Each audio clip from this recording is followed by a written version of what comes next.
40 seconds, 30 seconds.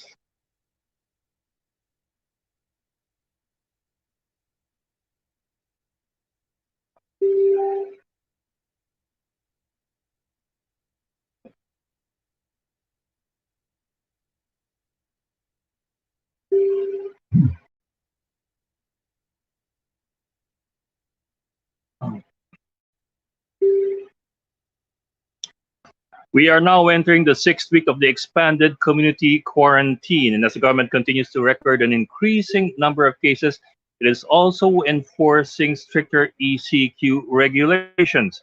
How much longer can Filipinos hold under this lockdown? We discuss in this episode of The Chiefs.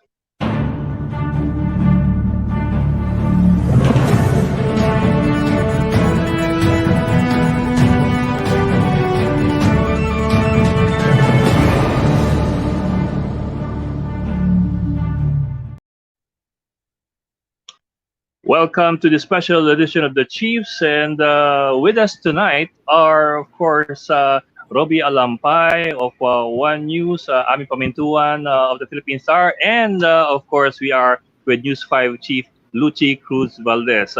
Luchi, welcome back to the show. Mabuhay! I made an online appearance. What have you guys... Yeah. Kamusta yung quarantine sa Quezon City? Sa Bahay Toro, di ba? Oy, Bahay Toro, total lockdown daw. Yeah. Pero parang nag-isolate yung barangay captain eh. So, and residents are really confused kung saan ba talaga nagagaling yung directive for a total lockdown. Kasi alam natin lahat, di ba, it should come from the mayor. Mm-hmm. And from what I understand, sa Facebook ata in-announce? Ganun ba? Yes, sa Facebook. Tapos, unsigned. So, wala siyang pirma. So, medyo malabo. Pero, ganun pa nga, everybody is complying for fear, of course. Yeah, but Luchi, when you say everybody's complying, ano yung itsura ba ng quarantine ngayon dyan sa barangay? I mean, what does that mean? Pagka iba pa sa nadaranas namin, what are you complying with? What are the new regulations? I'm not talking about us. I don't know because I haven't really been out. So I don't really know what's obtaining in other places. All I know is we have, I think, one of the highest numbers of infections in our territory. So, yun. Parang sa Sampaloc, Maynila, they're going to lock down the entire district anytime soon. Wala pang petsa, pero for 2 days, for 48 hours, ila-lockdown yung Sampaloc. That's what we want to know. If that's even legit, is it legit? Pero yung sa Sampaloc kasi, that was by Mayor Isko Moreno as the head of the LGU. Yeah. Pero sa amin, barangay captain eh. So you wonder now whether it's legit. I mean, is he authorized? I think we're not the only ones, right? Hindi pa yata Yeah, well, anyway, Luchi, Bok, ang mahirap nito, tayo nagdidebate. Meron tayong, but, conveniently, meron tayong guest na maybe he can help us out. He knows and he should know how things work at the level of the local governments, on the various levels of local government. Joining us on stream is Valenzuela City Mayor Rex Gatchalian. Mayor Gatchalian, linawin lang po natin, this is Mayor Gatchalian ng Balita. Hindi po ito presidente ng bayan, ng bansa ng Venezuela. No. Mayor Gatchalian. Hi, good evening everybody. Yes, this is Rex Gatchalian of Valenzuela City. Hindi ho ng bansa ng Venezuela. Thank you for having me tonight. Good evening, Mayor. Good evening po, good evening. Total, Mayor, lininaw natin yan para sa'yo na huwag kang sisisihin kung may posisyon sa Venezuela, wala kang kinalaman, lininaw natin yan para sa inyo. Maybe pwede nyo naman linawin para sa amin. Ano ba yung patakaran? Kung merong enhanced community quarantine na level up pa na dinaranas ng ibang tao, kanino ba dapat nanggagaling yung order? Pwede ba yun sa level lang ng barangay? O kailangan nasa level ng mayor? O kailangan ba nasa level ng DILG?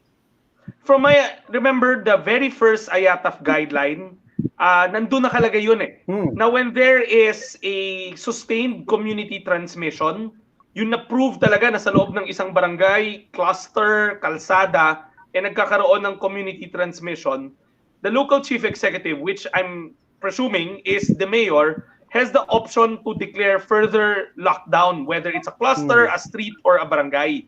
Now, dapat yan sa pagkakaunawa ko, nanggagaling sa mayor, but of course, ang basis mo dyan, kung merong sustained community transmission, or ang intindi ko nga, nakalagay pa doon, if there are more than 2 COVID cases na related sa isa't isa. Ganun ang interpretation ko noon. But in my opinion, dapat yun, syempre, in consultation with your health chief, and health practitioners.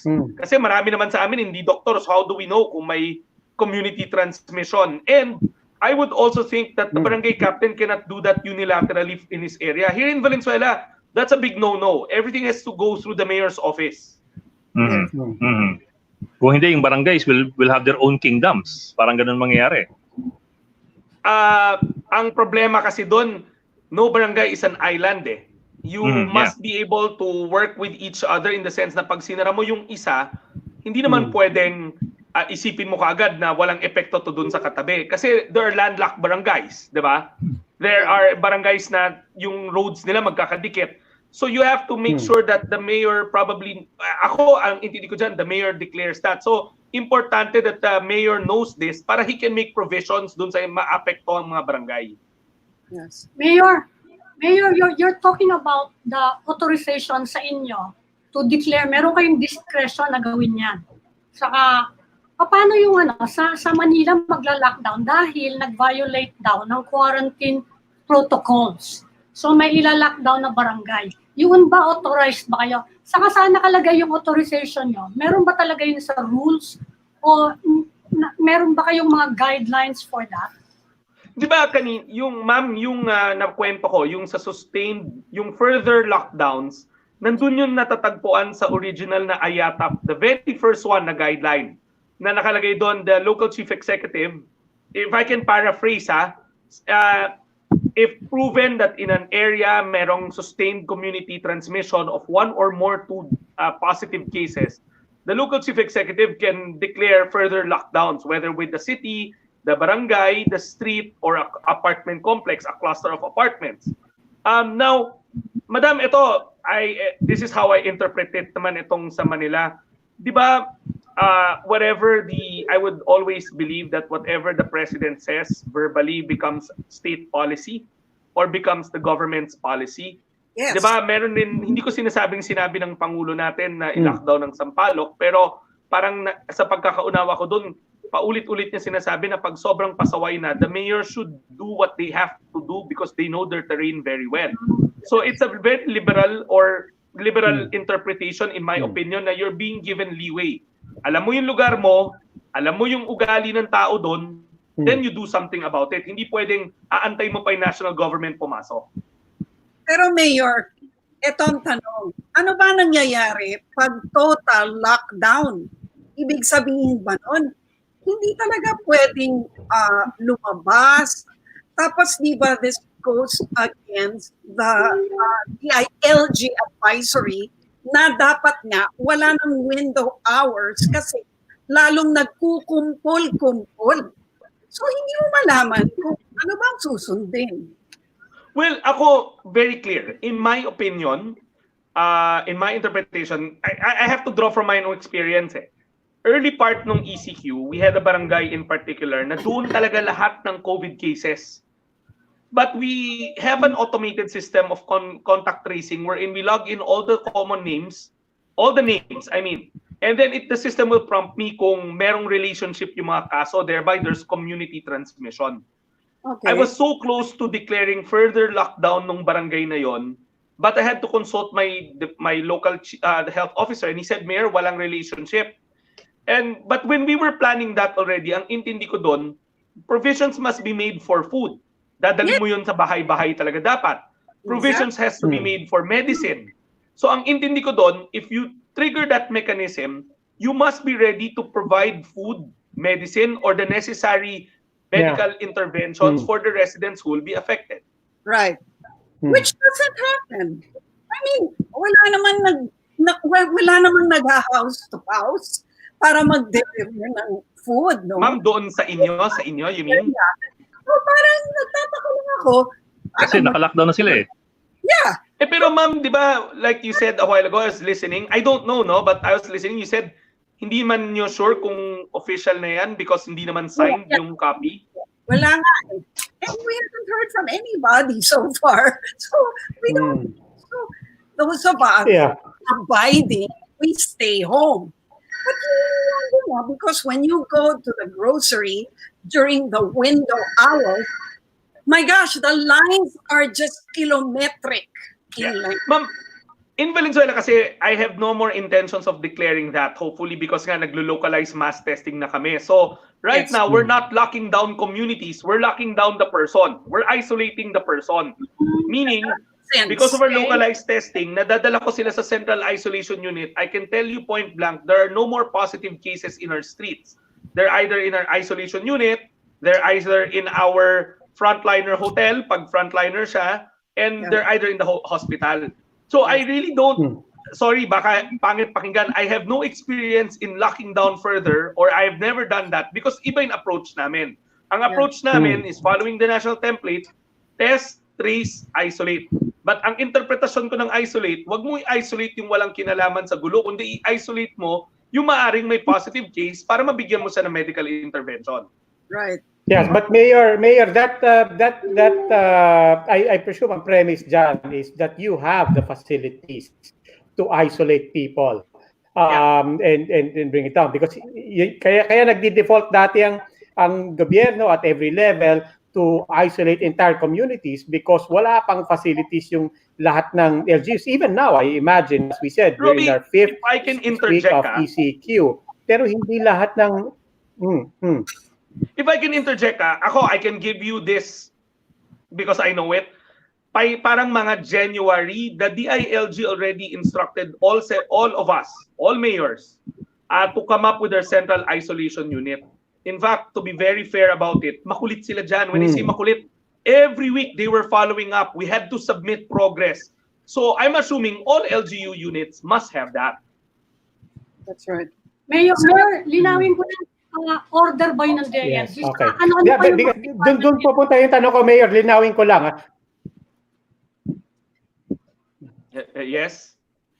Na humihingi kayo ng isolation unit. Ano pa yung hinihingi ng DILG? Kasi ang kulang daw natin, nung nag-umpisa tayo, yung mass testing, ni-require din ba kayo na kumuha ng ganon? Na okay, ma'am, kailangan mag-report kayo ng maskara, ganon-ganon. Ano pa yung mga inutos ng DILG? You're talking about January, no? Ma'am, we have to, in my opinion, we have to categorize it. Ako sa sarili kong utak, I always compartmentalize it. DILG was in charge of peace and order. That's why there are checkpoints rules coming out from DILG. Early on, nung January, they told us na kailangan may central isolation unit kami. In fact, there was a memo pa I think that came out first week ng February about central isolation units. And they were really following up regularly. I think DILG was in charge of the security aspect of it. Kasi remember, isolating is also a security aspect. And then, that's all I remember with DILG. When it comes to mass testing, madam, yun yung sinasabi ko the other day, I think came up in one interview saying na that falls in the realm of DOH. And sadly, they never told us to preposition because they were always saying na meron sila, ready sila. In fact, I was saying nga, ang sad part nito, nung buong February, DOH had that lull. Remember, wala naman tayo masyadong transmission. Yung tatlo lang yung positive. We were so good at it because wala. Tapos nito, pumutok na yung ECQ. Like kami sa Valenzuela, we wanted to take matters into our own hand kasi pag tumatawag kami sa DOH, puro overwork sila because lahat nasa RITM or nasa Lung Center. So, naghanap kami ng sariling kit namin and lo and behold, we found out that there were not a lot of FDA kits approved. There was not a lot of FDA kits that were being approved then. They came up with the list, ang DOH, ng FDA-approved mass testing kits 5 days after ECQ or 4 days. So we bought from that list, and then lo and behold, nagulat kami, wala rin palang mga laboratory. So we had to wait for 2 weeks to find private labs that they accredited, at doon kami nag-sign up, the Medical City and the Toxicare Molecular Laboratory. Parang DILG, in my opinion, was very early in seeing what they wanted. But sadly, in my opinion, DOH kinda told us now na lang sa ECQ. In fact, ngayon lang naman nila sinasabi na this is now an LGU-driven, patient-centric approach. When they could have told us early on in February, kasi mga LGU sa Metro Manila may capacity to buy naman. All you have to do is guide us which one to buy. So, kumusta na po yung inyong testing? Do you have enough kits? Are you happy with the quality of the tests that you actually got? Well, ma'am, first of all, quality. We only bought kits that the FDA DOH approved. We never ventured out of that, or else the numbers will not be consolidated with the national figures. Right. So you can't tell me, nobody can tell me na we're not happy with the quality, because dapat dumaan na sa masusing pagsusuri yon ng DOH, both the kit and the laboratory. And I'm confident because remember, we're working with the Medical City and a molecular laboratory. So alam ko, they only have the highest QS or quality standards na nandyan. Am I happy? Yes, I'm now very happy since Black Saturday because we control the pace. Remember, early on, I also went, I think your station interviewed me nga na parang tinanggal nila yung PUM sa testing hierarchy, but we insisted that we wanted the PUM tested, and we found out that the PUMs were actually testing positive, even if they were asymptomatic. So I'm happy that at least in Valenzuela, alam namin, kami may control ng pace. Sino itetest, when itetest. And the clincher here is, we get the results 48 hours. Every 48 hours, we get the results. So parang hindi na kami nag-aantay ng eternity. We can do contact tracing fast, we can pull out the positive, and we can put them in the isolation unit.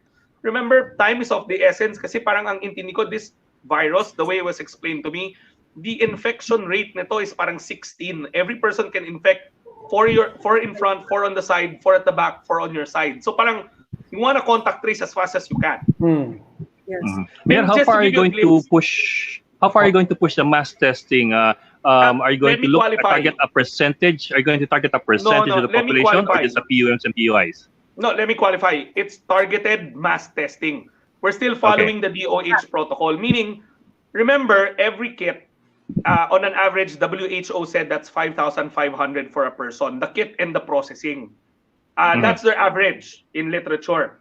In Valenzuela's case, yung kit namin is at around 2,650. That includes the swabbing kit, the test kit, and the extraction kit. Tatlo yan. They're always singing the same song. Dapat tatlo sila. And then the processing contract namin with the Medical City and the other lab, the Toxicare, ang average nila 2,500 to 2,000. 2,000 to 2,500. So, naglalaro yung sa Valenzuela ng 4,500 to 5,000. Lagay mo na at 5,000. And you have to test multiple times pa pag nag-positive yung tao. So medyo magastos. So we have to stick with the protocol na number 1, all PUM, all PUI, all frontliner, all returning OFWs who are technically PUIs or PUMs, and then also vulnerable sectors like immunocompromised people, yung mga nagda-dialysis. The way we look at it in Valenzuela, if I summarize all of those, that will be around 6,000 tests, and we've already ordered all of those. We're good to go for 1,000 tests every week, and then our processing capacity with the 2 labs is 115 tests per day. Okay, and how long will the supply last? Madam, we reserved early on. So kami, I'm assuming our supplier hedge, kasi matagal na kami nag-reserve, that's 1,000 a week. And I only need 5 weeks to finish. Right now, all our PUI and PUM have been tested. I can tell you that. Wala na kaming backlog. New cases na to sa frontliners na tong tinetest namin. 2 more days to go, all the results will be back. Kasi nga, 115 a shot. So that's 48 hours for every 115. So by Wednesday, I would know the complete story of all my old PUIs and PUMs. So Okay, yung mga Mayor, bago na lang iaayusin ko. Mayor, if I'm hearing you right, mukhang confident naman kayo that you're, if not already caught up, you're catching up with where you wanted to be from the public health perspective weeks ago. You have the facilities, you have the resources, you're happy that you have more leeway to have your initiative to address the isolation, the testing, and so on. What about on the matter on the socioeconomic matters now? Yeah. So that's the third. What is the perspective of your local government with regards to extending the ECQ? Okay, that's the third. Sabi ko kanina, security would be DILG, I guess. Medical will be DOH. The third will be DSWD, social welfare. Just to give you an idea, one step backwards, when the ECQ was declared, we did 112,000 food packs, the local government. They come in food vouchers that you claim in one of our 24 satellite city halls para may social distancing. Now we're doing 215,000 because the middle class is already affected. The lower middle, lalong-lalo na. When they were not hurting early on, they are now hurting because they've gone through their life savings. Sometimes may ginagamot pa sa pamilya. So if you ask me, Robbie, if my opinion on lifting, I can tell you, if they ask me about Valenzuela, I can tell them, yes, we can lift it because I know all my positives are already in an isolation unit. All new cases are being tested. Now, if you ask me about Metro Manila, unfortunately, I'm not in a position to answer that because I don't know the situation in the other cities. I'd like to think we're all in the same page. So baka mas maganda-ganda na yung lagay natin ngayon. Yes, but whether or not you're on the same page, you're saying that one requirement that you will acknowledge is that you've identified every single positive case. That is a requirement that you would want to see across everyone before everybody can safely recommend and be on board with lifting the ECQ. Robbie, no matter which literature you read, whether it's local or international, whether you're a layman or not, whether you're a doctor or a layman, it only says one thing: know your opponent through testing so that you get a clearer picture of whether or not, quote unquote, which I don't like using kasi hindi naman a doctor, flattening the curve. You only get to do that if you know what you're up against. So ako, ang condition ko lagi, sana testing, isolating, binigay na ng national government testing, tracing, isolating. I think that's the formula. If they can tell us that they're doing it everywhere already or the LGUs are doing it, then by all means, I think we're ready to go. Pero if they can't answer that, then I'm a bit scared if we were ready to open up. But Mayor, that brings me to my previous question kanina na how far would you want to push the testing? Lang ako. Kasi po, well, ganito po kasi, the DOH says that, yes, the protocols right now call for testing only those who have symptoms or those who are in the vulnerable sector. Hindi na kami asymptomatic, we're testing, June. Even the symptomatic, kahit hindi sila, hindi siya PUI-PM. Natin na backlog, tinetest namin, that's why nga we raised that holler a couple of days ago saying na 7 sa mga asymptomatic namin nag-test positive and we had to bring them to the isolation unit. In the new categorization of DOH, wala nang PUM. That's why I had to personally call Yusek Vergere and tell her, ma'am, I think you have to put it back because we're worried that these asymptomatic ones are the silent spreaders. Oo nga, sir. Because 81% of those who are infected do not show any symptoms or are only showing mild symptoms. That's very true. That's why nga we kept on lobbying, and even up to now, our aggressive approach in Valenzuela is all PUM no matter if you're symptomatic or asymptomatic. Kasi pag PUM yan, asymptomatic yan or else you become a PUI. So kami, we're testing them. We're testing them despite the fact that wala na sila dun sa category list. Pero Mayor, I'm intrigued. Yung sinabi niyo kanina, sabi niyo you are actually ready to lift yung quarantine sa inyo. Anong ibig sabihin nun? I mean, we're into the 5th week of the Not quarantine. now. Meaning, pagdating po ng April 30, at tatanungin ako kung anong status ng Valenzuela, I can tell you na kaya ko sabihin na sa Valenzuela contained namin yung problema dahil nga of testing. Kanina, I was telling our people, even our epidemiologists, they feel so empowered holding on to those kits because now we control the pace. Hindi tulad noon, pag may gusto kami i-test, nung unang panahon, tatawag kami sa national, papadalan kami ng kit, we ask for 8, they give 4. Then we give the 4 back, it takes days, 8 days, 9 days to get the results. So we were literally flying blind. And that goes with the partner nung tanong kanina, yung socio-economic. People are hungry, I know that. That's why in Valenzuela, we keep on feeding them. Our food packs ranges for a family of 4 to 5 that we can last probably 7 to 9 days. But how long can the LGU do this? We can do it for a couple more weeks, but sooner or later, something has to give. And the only way to stop this vicious cycle is if we test, we trace, and we isolate. Mayor, your assessment po of the social amelioration program, kasi yung first month nabigay na, at least we'd like to hope na bigay na nga yung first month, and then second month is coming next month. The last time we talked to you, sabi ninyo yung population ninyo 43% lamang ang in-approve ng DSWD na 48. allotment. 48. Has that improved o ganun pa rin? No. Ever since, I think you probably heard me wrong. Ever since it was 48%. Pag sinama mo yung 4Ps, 53, which they paid in advance. So 53%. So June, you'll still be surprised that payout only starts tomorrow for some of our barangays because nga, like I kept on saying over and over, they're too tedious with what they want. I'll give an example. When they brought down the forms, we printed the forms for them. Lo and behold, they said there na kailangan everybody produces an ID, photocopy it, staple it to the form. Where do people, not a lot of people have IDs. Pangalawa, saan sila magsiserox? Pangatlo, saan sila magsistaple? So, ang nangyari tuloy sa Valenzuela, naglabasan sila, katok ng katok sa mga photocopier machine, nagkagulo yung mga kalsada namin.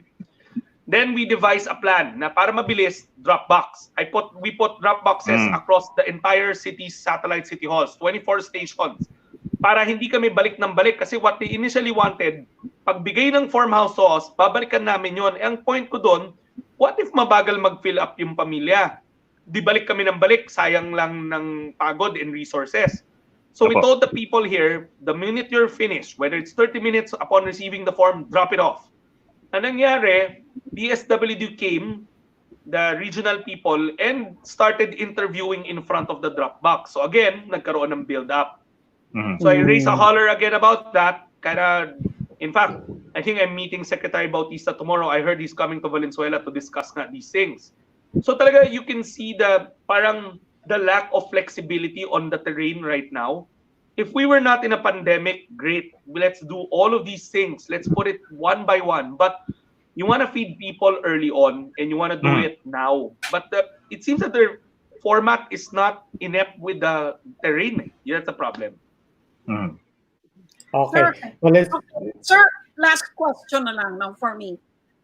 If you're saying that you're actually ready for a lifting of the lockdown, are you Amin lang ma'am, sa amin lang. Yes, sa inyo lang. Are you seeing a modified lockdown like the national government is now considering, or are you ready for a total lifting? Personally, I actually it's a very difficult decision. So parang, to be honest with you, I just left a meeting with our city doctors and they were telling me off the cuff, if sila raw ang policy maker, they would still want to extend. But ako kasi I see the difficulty in doing the feeding of people around the clock. Medyo mahirap. So ma'am, pag tinanong ako, sasabihin ko, ready ang Valenzuela because I have the data. I can actually point out to you ilan na lang ang nasa isolation unit. I can pinpoint and target. But then again, iniisip ko, pag modified, where they select areas, I was wondering, how do people... The cities of Metro Manila are interconnected. We may be 17 cities, but we don't survive by ourselves. So halimbawa, I would assume sa huling tala ko, parang 30% of our population actually from Valenzuela works in QC, Manila, Makati, Taguig, so especially the younger ones. Yeah. So paano sila pupunta doon? Yun ang tanong ko. So even if we lift it, yes, there's a semblance of normalcy for those working in the city, but there's still a big swath of the population that may still be affected. So parang akin, iniisip ko lagi, kung ganun rin pala, it might as well go all out na lang ulit and let's just get it over with by extending it. Okay. Maraming salamat po, Valenzuela City Mayor Rex Gatchalian. Please stay right there. The Chiefs will be right back. Maraming salamat.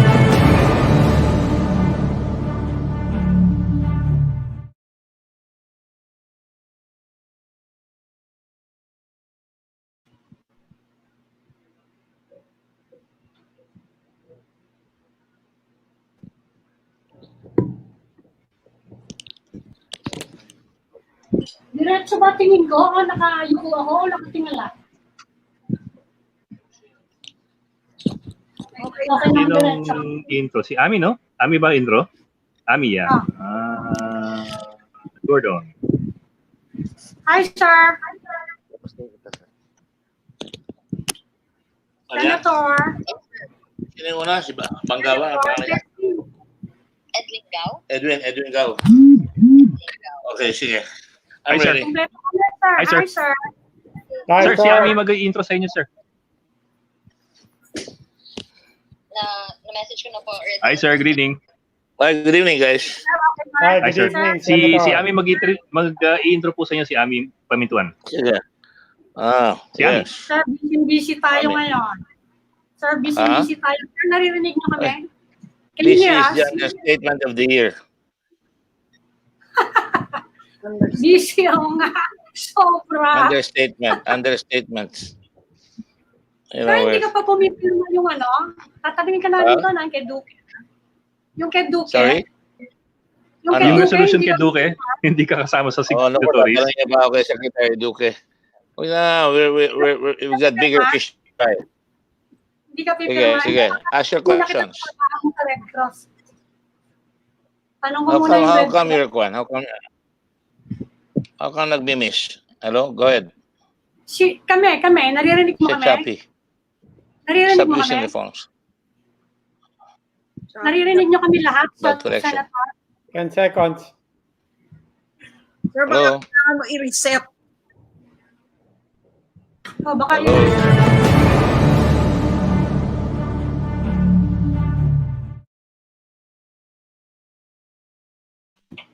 Welcome back to the special edition of the Chiefs here on One News.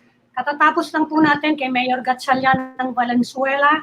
And now we have with us another person who is very busy in this pandemic, Senator Richard Gordon, who also heads the Philippine Red Cross. Welcome to the Chiefs, Senator. Senator Gordon, mukhang nawawala si Senator Gordon. Parang na-drop yata natin si Oo. Senator. I Baka- think we're trying to baka- reconnect. Baka matindi lockdown sa kanila. Na-lockdown yata yung ating Red Cross chief. Pero magandang balita yung sinabi niya, no, ni Mayor Gatchalian na sila. At least yung mga constituents niya masaya. At meron na silang they're ready to leave the Nag-skip. There, Senator Gordon's online. Gordon. Okay. Senator Gordon, can you hear us? Yes, dear. Yes, okay. Yes, Welcome. Ami. Welcome to the Chiefs. Problema po ang pag-uusapan natin. The Red Cross is very busy. Umpisahan muna natin yung trabaho niyo with the Red Cross because this week you came out with the story na magkakaroon tayo ng shortage ng blood. And kumusta naman yung response doon sa panawagan niyo for more blood donations? This is the Red Cross. No, we're just anticipating a possible shortage because the blood supply has gone down to about 9,000 bags. So when it goes down to about 10,000, I start hustling for blood. And the response has been good. We were bleeding in Ateneo. We're going to go to Coast Guard. The military has also responded. So I think we'll be okay. Well, hindi ba delikado yun, sir, na baka merong asymptomatic sa COVID na mag-donate? Hindi naman ako napapraning No. kaya. Pero We nagsasabi. always have a big interview. We always have a big interview when we're looking for blood, and you cannot be able to give blood if you have COVID. But after you're cured of COVID after 28 days, you'll be fine. You should be able to give blood. But sir, is there screening for blood when it comes to COVID-19?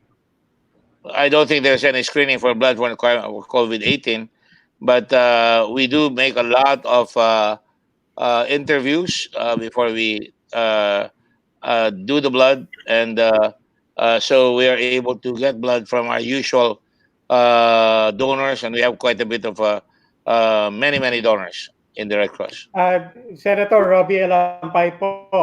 Robbie. Kanina kausap namin si Valenzuela Mayor Rex Gatchalian, and Mayor Gatchalian was really emphasizing the need to understand the numbers, and he said, obviously, if you need the numbers, testing talaga kailangan, PRC, we know, is spending initiatives to help out on that front.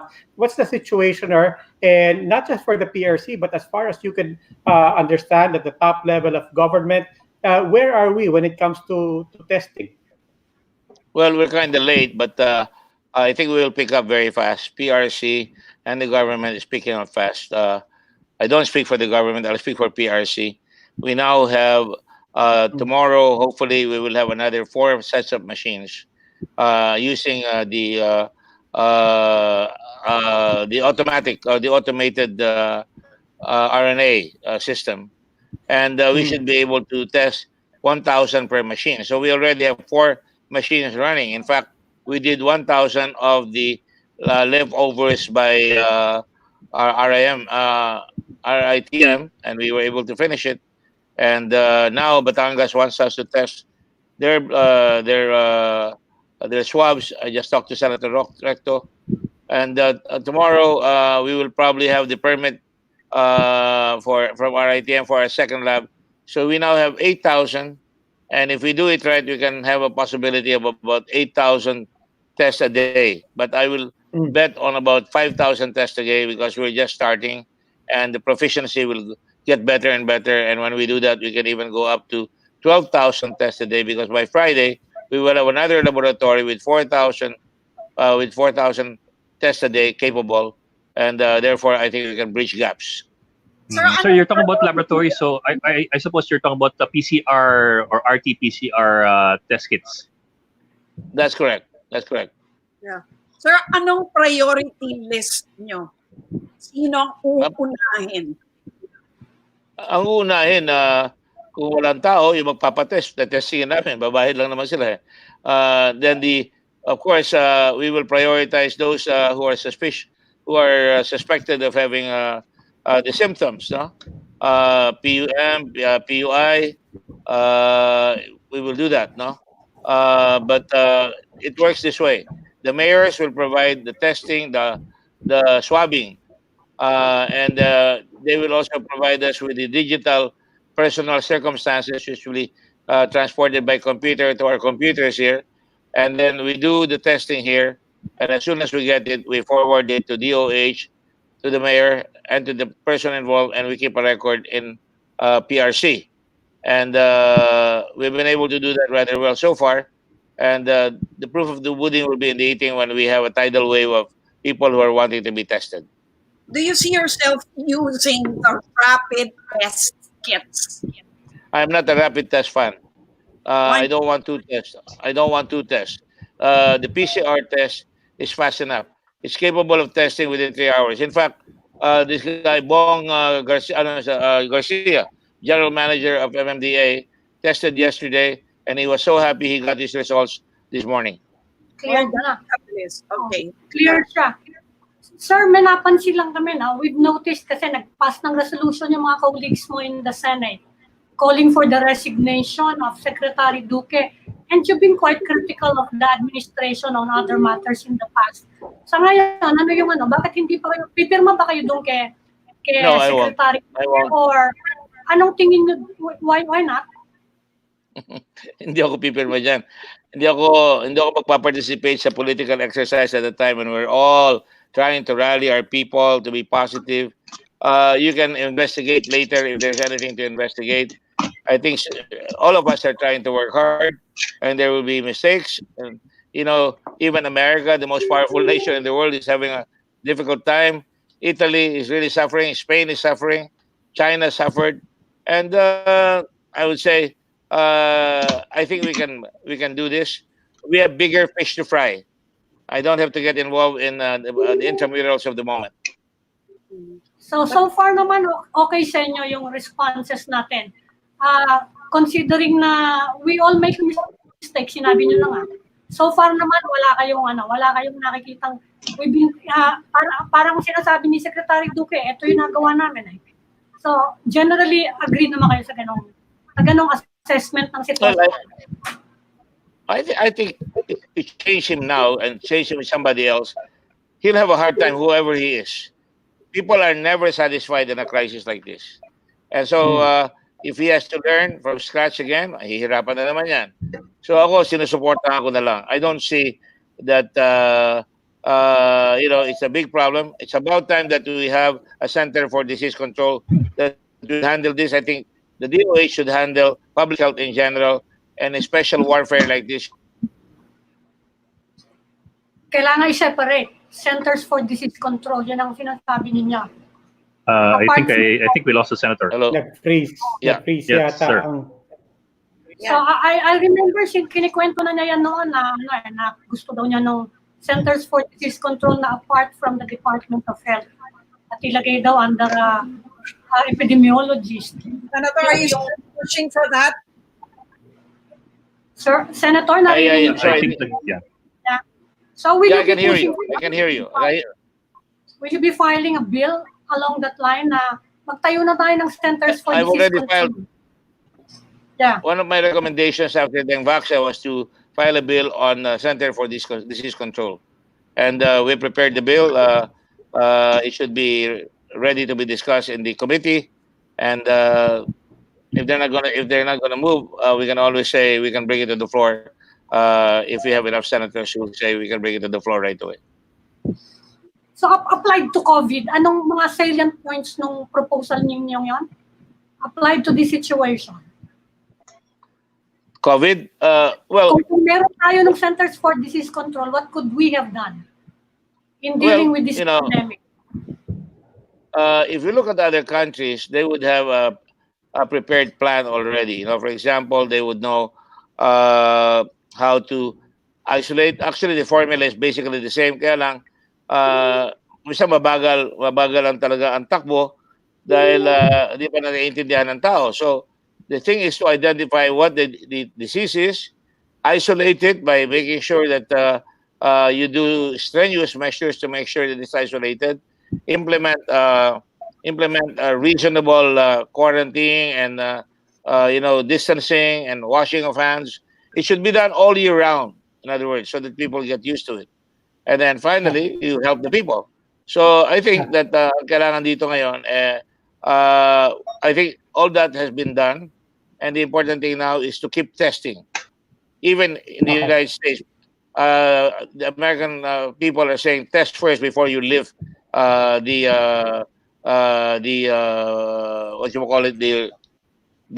lockdown. So you have to remember that we don't have the machinery right away. We started unang-una with manual testing. Ang tagal niyan. So we got automated testing. We learned our lesson. Sabi uli kayo, Senator. We made sure that we got manual automated testing machines, and then we tried to do our best. We were ahead of the curve. We had face masks. We even gave some to people who were departing for China, for Macau and Hong Kong at the airport. We were able to give hospitals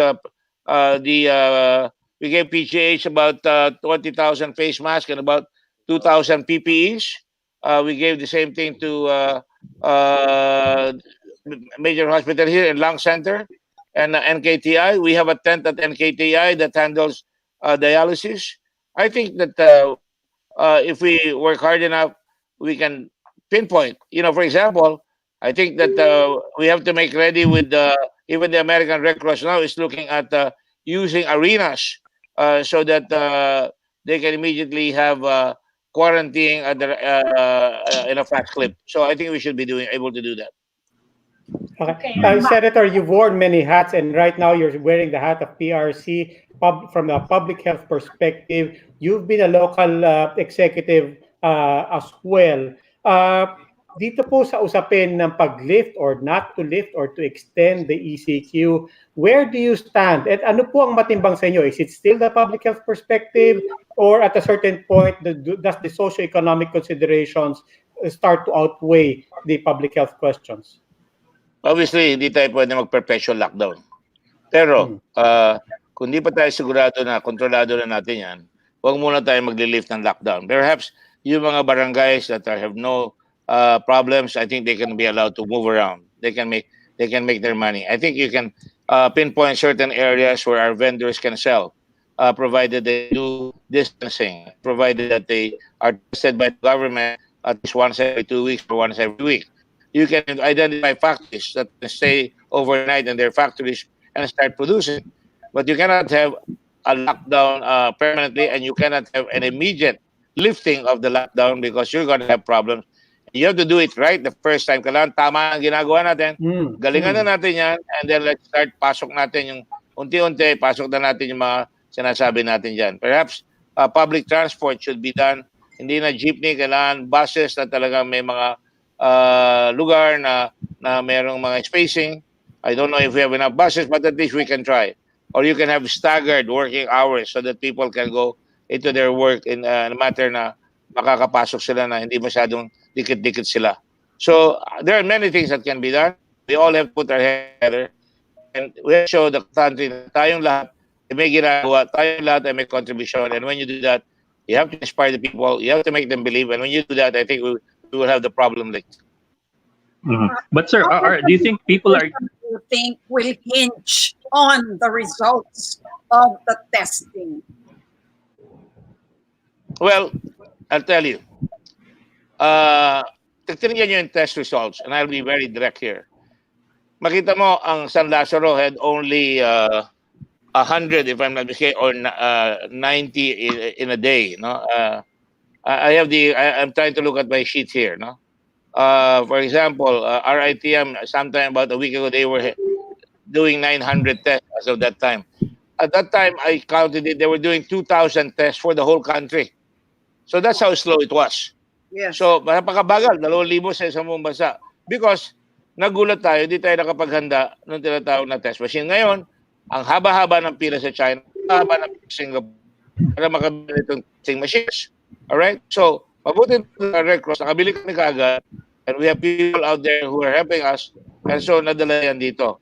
I think, pray for us, if we do it well, we're going to be able to have a lot of testing done in the next week, and this is not the last. I have another plane coming on Thursday, loaded with machines for 20 more testing areas. 20 more. Senator, Senator, if you don't mind, this begs the question on, I think, on a lot of people's minds.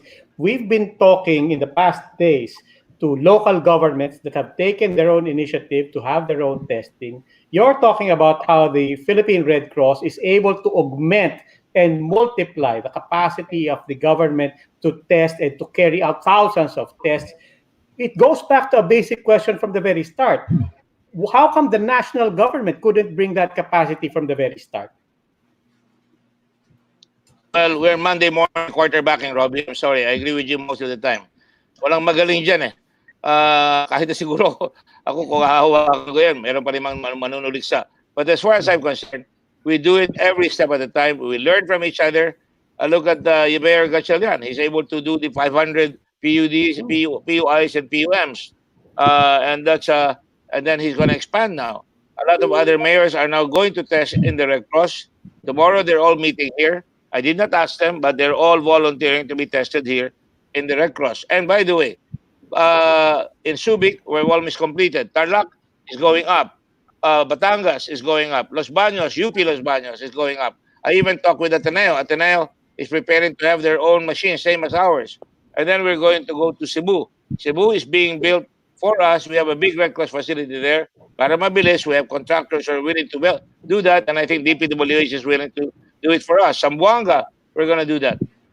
In Iloilo, they have a testing center, but it's manual. So we're adding another one there. This one, a big fast testing one. So if we keep on doing this, it will start, and it's not going to be that big. We have to know, ano ba ang target natin of the population of the country?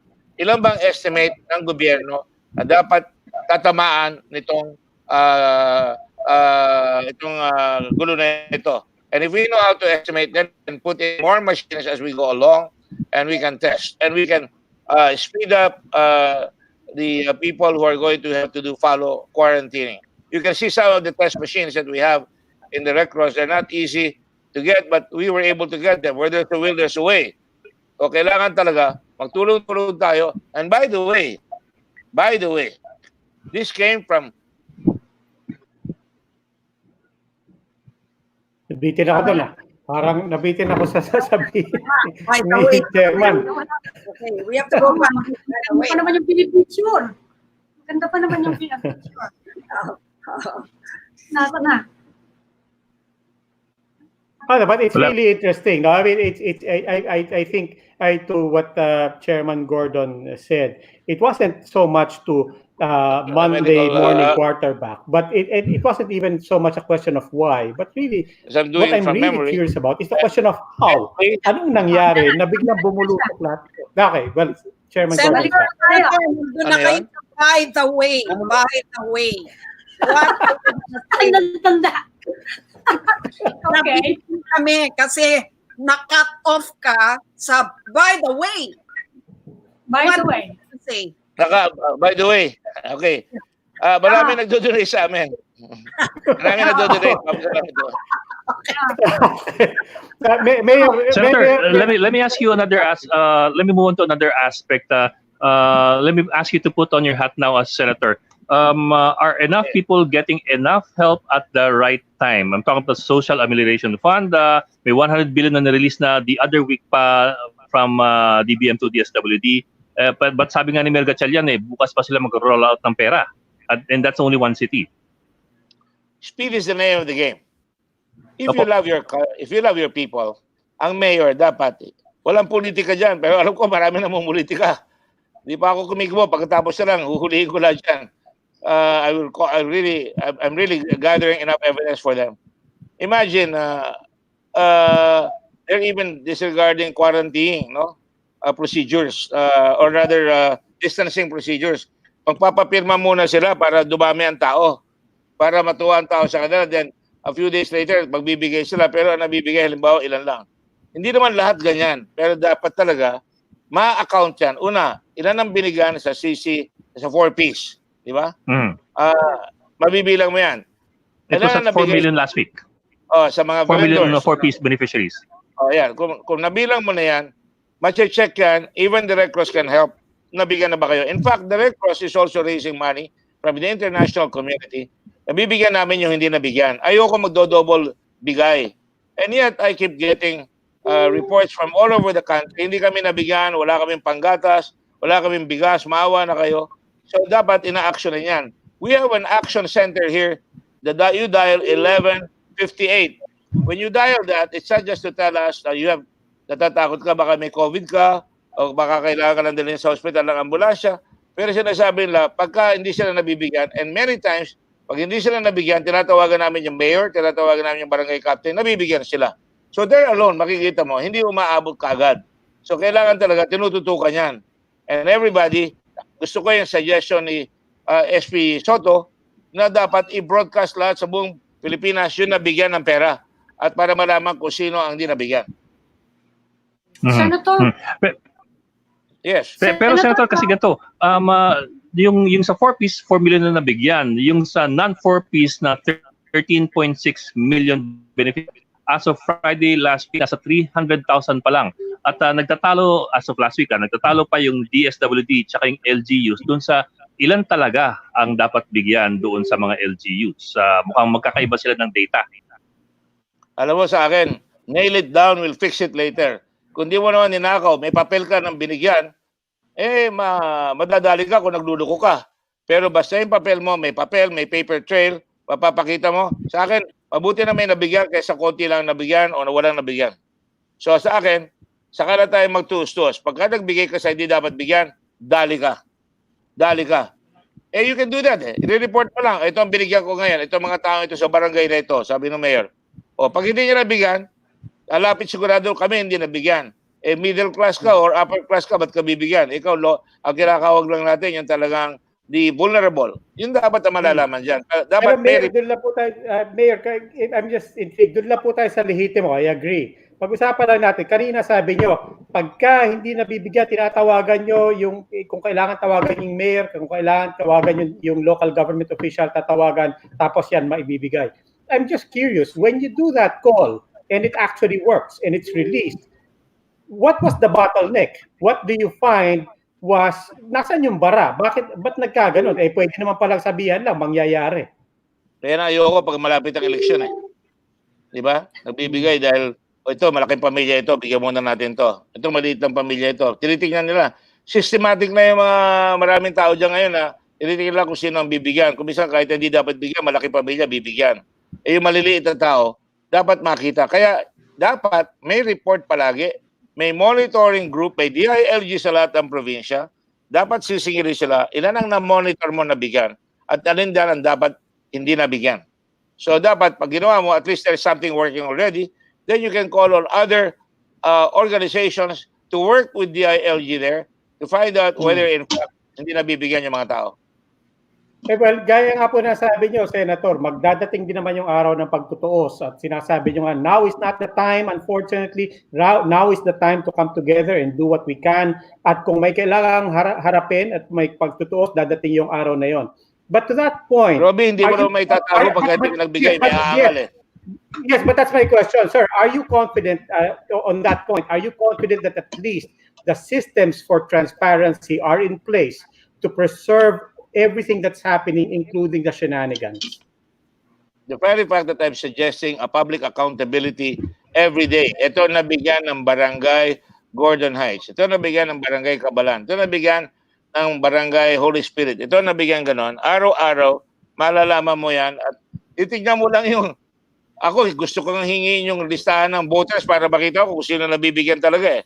Makikita mo kung sino nabigyan doon sa mga yan at malalaman mo kagad kung anong level ng kanilang katayuan sa lipunan. If you get the level, makikita mo yung malalaking pamilya dyan, mahirap lang, siyamang anak, o may mga byuda, then bibigyan mo yan, vulnerable yan. Kaya dapat talaga, vulnerability at saka yun talaga hindi makapaghanap buhay, yan ang mabibigyan mo. Senator, sinabi niyo na nga, hindi unlimited yung capability natin to assist people. And now, this week, people are talking about what happens after April 30, magkakaroon ba tayo ng modified quarantine? Sa paningin niyo, are we ready for something like that? Are we ready to ease some of the restrictions? Saka ano yung pwedeng gawin natin? Sa pananaw niyo, as a senator and as head of the Red Cross. I think we are ready to fix it. Let's fix the problem. We keep fixing the blame. Ang dapat natin gawin, okay, itong barangay na ito, may premyo ka. Walang nagkakaroon ng sakit dyan. O sige, pwede ka na magbukas ng tindahan dyan. Pero binabantay mo yan. O, itong tindahan na ito, nagpa-practice sila ng talagang distancing. Makikita mo, may mga pintura doon sa kanilang lugar na pumipila doon sa mga mall na maayos. Pabayaan mo yan. Makakapagtrabaho yung mga yan. Tapos, every week, kailangan magpa-test yung mga tao nila or every 2 weeks kung masyadong mahal, every 2 weeks magpa-test para malaman natin kung talaga may tinatamaan na dyan. That may be expensive but it's cheaper than having to give people money and throwing it away because you don't know kung binuli sa'yo o hindi. So you think a modified quarantine is feasible by the end of the month? By the first week of May? Pwede na tayong dahan-dahan bukas. I think there will be some business. I think there will be some modifications. Kaya na there will be factories that will need to be opened. There are orders to be made, and it must not be based on sheer commercialism, but livelihood of the people affected. And therefore, kung mabubuksan mo yan with all the safeguards, kanya-kanya, the owners of the factories are responsible for people. May nagkasakit sila, tayan, sila sagot. Payagan ka magbukas, pero tayo mo yung tao mo. At pag ayaw, kumalat dyan, sarap ka kagad. We can do that. Marami tayong pwedeng gawin. Sa the Chiefs last week, sabi ni Joey Concepcion, mall daw, pwede na raw buksan. Do you agree? I don't agree. I do not agree. Let's do this right the first time. Because if we do it right the first time, then hindi tayo magbabayad ng mas malaki. The opposite is yung nangyari. Yeah. But if there are safeguards, for example, if they maintain social distancing, they really make sure na lahat ng papasok, nakamask, may temperature, the usual. We're going back to the first days. Do you think that's a doable thing? I think it's doable. I think people are afraid. That's the biggest motivation. They're afraid and they're hungry. And business is losing money. And we're going to be having a hard time right away. So we can do it on a limited basis with standards na based on performance of safety, based on making sure that we take care of our brother, and on the basis na ang presumption lahat tayo positive. Kaya pagka ikaw nagkamali, pwede kang hulihin. Mayor, as you said, we're all in this for the first time and we're all learning through it. But I'm just curious, there are other countries, other cities that have started experimenting with opening up and so on. Meron ba kayo tinitingnan na models that you think are interesting either for the success or the failures or the limitations?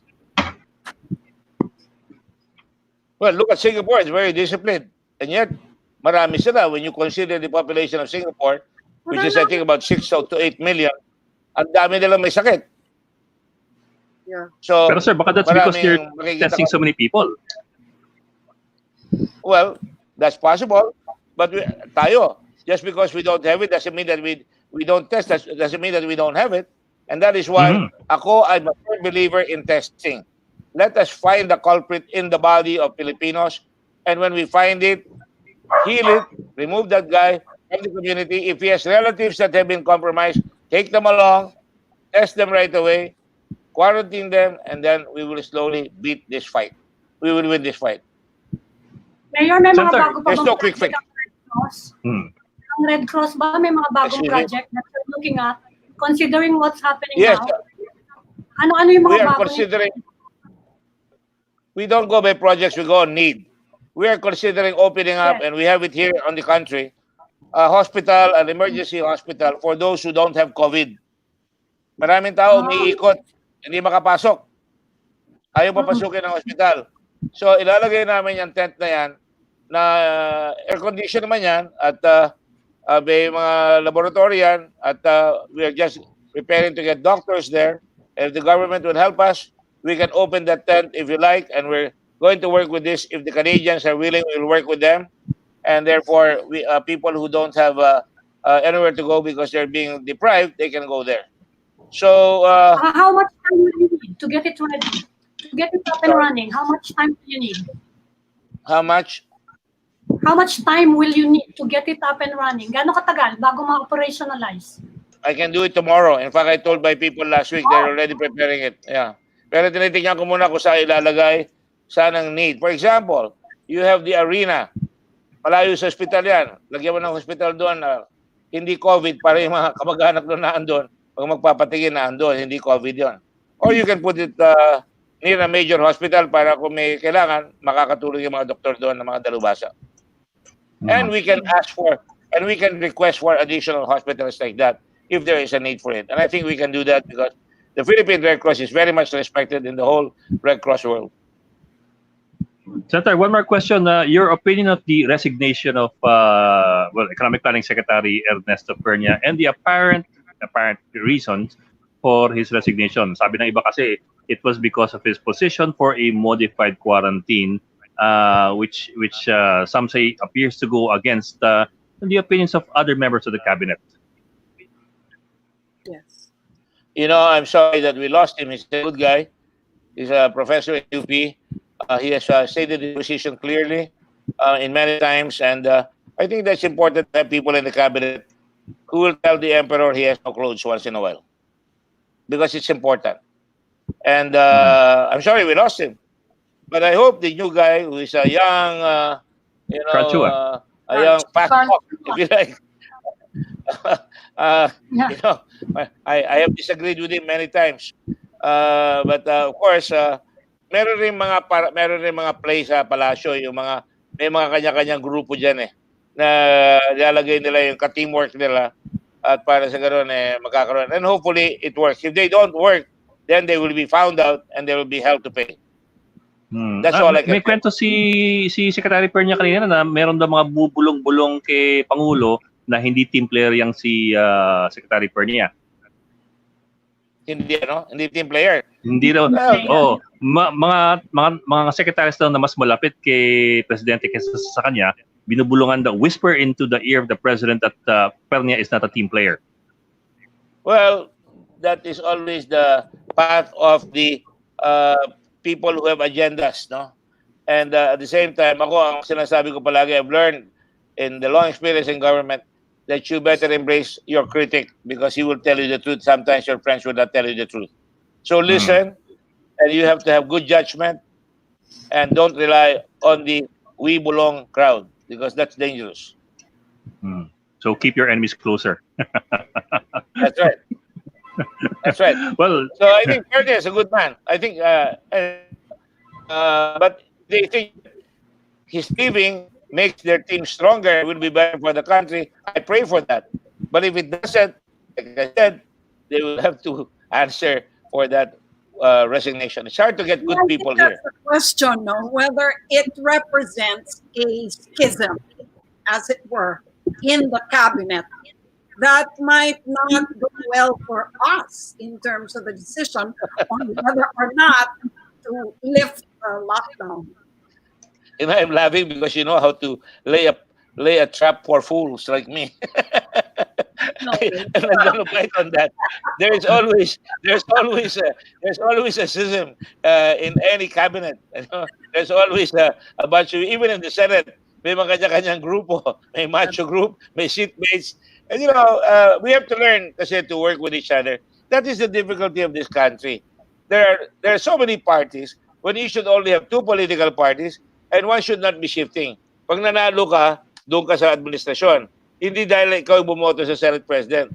Sa administrasyon ng partido mo. Pag natalo ka, nasa opposition ka. So you always have the other side, a shadow cabinet if you will. But I think it can be done, but you know, it's all up to us as Filipinos to be mature.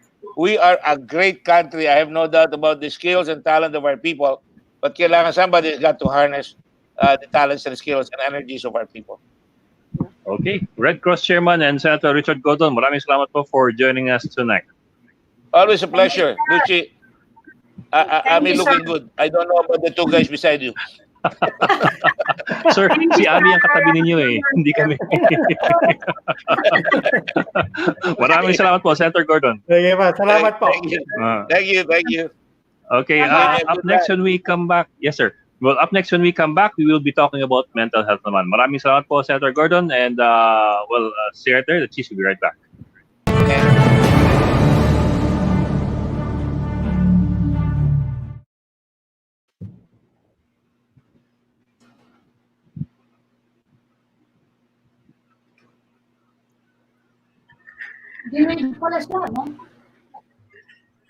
Hi, Doc. Hello, good evening. Good evening po. Hi, Doc. Good Good evening po. ma'am. Good evening. Good evening. Yan po si Ami sa baba, si Lucci sa taas, si Robby doon sa kabila, at ako po si Ed, hindi po ako si Jun.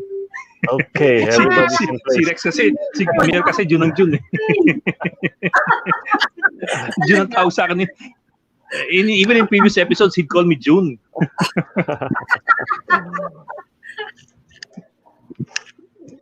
Teka, live na ba tayo? Hindi pa naman, no? Di pa. Hindi. Pero hindi tayo nakamute.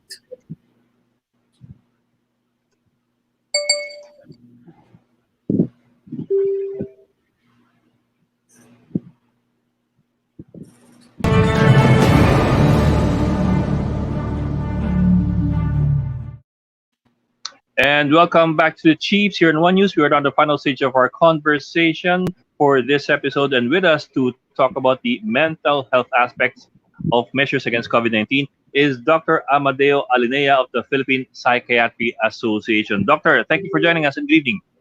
Thank you for the invitation, Ed. Doc, well, there's this perception, I don't know if you agree with it, but there's this perception that Filipinos don't seem to put as much emphasis as they should and importance as they should on mental health. Now with the COVID-19 and the lockdown, we're going to our second month already, and you can imagine the stresses that people have to go through being locked in their homes, sometimes without work or without employment. Someone they hate. How will this delikado. How will this play out for Filipinos' mental health in the next few months? Well, as of this time, I think it is becoming more obvious that a lot of people are suffering from some mental health issues, from the frontliners to the people in the community. the fear and anxiety of this crisis is actually overbearing during these trying times.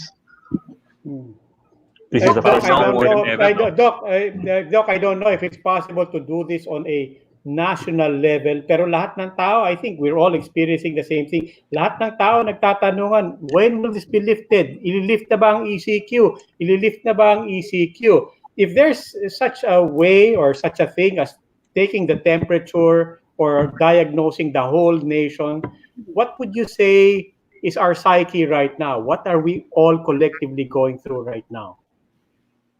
What we're saying is that, quote unquote, it is normal reaction to an abnormal situation. So it is okay to be okay. This is something that we experience.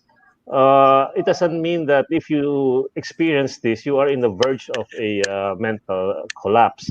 Everybody, almost everybody, from the frontliners, the anxiety level is very high, but the fear and the anxiety actually for this crisis actually is very overt. It is there. It is something that is not actually seen. So we know where the fear and the anxiety is coming from. So that is where we would like to tackle this issue. Who would you consider to be the most vulnerable? Well, the frontliners are very vulnerable, particularly those who are in direct contact with individuals, primarily because of the possibility of contamination.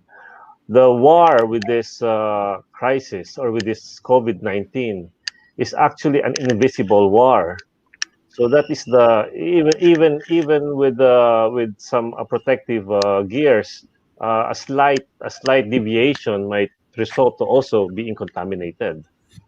Okay, so frontliners, and then so there are actually two aspects. Yeah. No? Doc? So there are two yes, there are two aspects to this. It is both the medical and the socioeconomic. So our lower income individuals also suffer from the stress of this quarantine. Ang gusto ko malaman, Doc, kasi yung bang mga, halimbawa, sabihin na lang natin, yung mga may kaya, are they less vulnerable than, say, the ones in the fringes? You want to know how the mental state of people on a socio-economic level doing. I mean, does it differ depending on class or whatever? I think this the mental health, being affected with this mental health issue goes to all stages of strata. Even the upper strata of the society, as you have seen, they will be the first individuals to go on panic buying. They are so scared of going out. While if you see the lower income people, they're out in the streets. They seem to be not so fearful that they might be contaminated. So all aspects, all levels of socioeconomic, I think everybody is affected here. Dr. Alinea, there's also concern that if you are stressed, it will lower your immune system. Is that a very big problem in this case? As madali tayo mahahawa kung tayo is stressed out. That is already an evidence-based findings. Even before, individuals suffering from cardiac problems, for pulmonary problems, once you are stressed, usually your system reacts to it also. Immune system also falls down when you are in severe stress. So that will really affect when we are in contact with our patients. So importante napaka-importante ng mental health. If we want to be free of this virus, anong pwede natin gawin by way of improving our mental health while we're still under quarantine? 2 weeks pa to, anong pwede natin gawin? As of this time, as I've said, we would like to tell everybody that it is okay not to feel okay. This is a reaction, as I've said, to the current crisis. There are several ways where we can try to help individuals. One is by trying to minimize on our daily watching or viewing of news. overexposure to all this news What actually naman? being very, very stressful, especially for people in the media who are covering O sige, every pwera day. pa yun. Ano pa pwedeng i-distress And we, namin? Pwera pa yun. Pwera pa yung stop watching the news. Ano pang pwedeng gawin to distress? Wag naman yun, well, I sir. And improve Well, mental Wag naman yun gano'n. I think what we should do is we have to Ano pa? change Ano pa our pwedeng we have gawin? to change our perspective as to how we interpret the news. Instead of probably looking at the number of deaths and number of positives, we should try to also look in the number of people who are improving or being discharged. This is how we always look at the bad side of the news, but it's also good to see that there are people recovering. There are news that tells us that there are a lot of new testing centers which will help us individuals. And now, I guess would be the first time that any one of us has probably spent as much time with our family as ever before, and we could just go on with our individual activities at home. For children, maybe we can also minimize the social media and just try to see what are the things that I have to do in school when they're in school. For the elderly, we can always send messages, or as I've said, thanks to social media, we are able to talk to them and see them in virtual reality, in virtual time. So these are the things that we can do. Sir, sabi po ni Jeannie Goldborn, who runs the Hope Line Foundation, there has been a 200% rise in calls from suicidals. Is this something that you would tend to, understand in a time like this?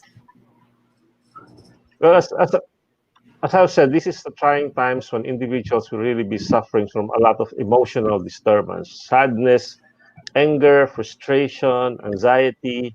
But we in the association, we opened our site for what we call the Mind Matters, and several of these institutions who are helping out for free to be able to do some psychosocial processing for individuals who needs it. We are also a lot of our doctors are doing telemedicine because we still have patients who are there who needs to be seen, who needs to have their medications taken. So this is one way of being able to reach out to them in the technology that we have right now. I think it's very helpful. Yeah, Doc, we've been talking about the situation right now and what people can do right now. But obviously, something like this is traumatic on very many levels for all of us. Is the mental health question arising from COVID going to be a long-term issue? The ball game is played by resiliency, and you know that resiliency is time bound. So for the time being, for a short period, a lot of people may be able to handle this, but in long term, then that would be a question. There has to be a balance between medicine and economics here. So long term, that we have to look into, and maybe we should ask our government as to what they plan to do about this. Sir, nakakatulong ba yung naglalagay sila ng mga coffin sa mga barangay para matakot yung mga residente? You have to know the culture. You think about it, but do you think that's an effective way of keeping people? The culture in the Philippines is quite diverse, but basically, to be properly educated. That is why we have to have messages that are simple and easily digestible by individuals. That's why doing all these things like putting this coffin or harsh punishments, maybe that is only good for some individuals. But generally, I don't think that would be a best way of managing and telling people about social distancing. Even social distancing, we actually would wish that this would just be a form of physical distancing rather than social distancing, because what we're doing now is something that is social, and you don't distance each other. We actually get more closer through internet. Yes. Okay, sabi pa nila, yung ano raw, yung alcohol manufacturers are now lobbying na dapat daw i-lift na yung liquor ban. Do you think that the drinking, tendency of Filipinos is something that will be helped, or it's going to be detrimental to them anyway? Drinking is a social activity. Exactly. And more often than not, people will congregate in one place. In some cases, they share the same glass. They share the same plate. They share the same spoon. Nobody gets to wash their hands. I think this would. Yes, ma'am. Doctor, what about physical exercise? Does it help improve mental health? Does it help ease depression? There have been so many studies. Physical exercise do a lot for our mental health. Do it on a slow phase. You can do yoga. You can do Pilates. You can do other forms of physical exercise. And this is Zumba. You do all these things already have been proven to be a positive way of improving your mental health. What about watching Korean novelas? Binge watching. Like The Kingdom, puro zombies yung yung pinapalabas. Puro zombie Well, that is something to entertain you. This is something to entertain everybody. But as we recommend, we also try to minimize, to try to have some particular number of hours when we engage in internet and Netflix or other video games, and to do other physical activities at home. I think this is the best time to, especially for our children, to teach them some of the responsibilities in the household, and hopefully that they will also have a regular sleeping pattern. More often than not, I've been hearing so many news that children sleep late and wake up late, and they only get their breakfast is like 12, and they only eat the full meal at dinner time. Right. That's because of this technology that we have. Yeah. Yes. Oo nga. Oo. Nakausap pala ni Doc yung anak ko. Bakit? Gano'n, tanghali ang almusal eh. Oh, that's not healthy, because eventually they will have to go back to mainstream of whether schoolwork, and we do not want for them to be able to have difficulty in adjusting when they go back. A serious question, Doc, samantalahin ko na. I mean, what does it do to the body? I mean, physically, physiologically, if you disrupt your sleeping patterns and you take an extreme sleep, nagpuyat ka at nasanay ka sa kakapuyat, never mind yung adjusting for school later on. But what does it do for you? And going still to our topic of mental health, is it unhealthy as well? Sleep is a vegetative symptom of our body. It is a very essential function. It is something that restores our energy. So if we are overdrained, like any batteries, eventually there will be difficulty in whatever activities you will have. Either that would be mental, whether it be physical, or even social interactions. So sleep is a very vital function of the system. It cannot be disregarded. Diba? But is there such a thing na sobra? Is there such a thing as nasosobrahan ng tulog? Well, oversleeping sometimes may be a symptom. It can be a symptom of insomnia. It may be a symptom of depression. It's either hypersomnia or too much sleeping, or insomnia, which is inability to sleep. Yeah. It can be a symptom of an incoming mental health problem. If you have noticed, most of our patients who come for consultations, usually one of the biggest problem they have is problem with sleeping. Yes. And because this is more often than not, this is a prodrome to an incoming problem or mental health issue. Yes, yes. So what is a healthy sleeping schedule?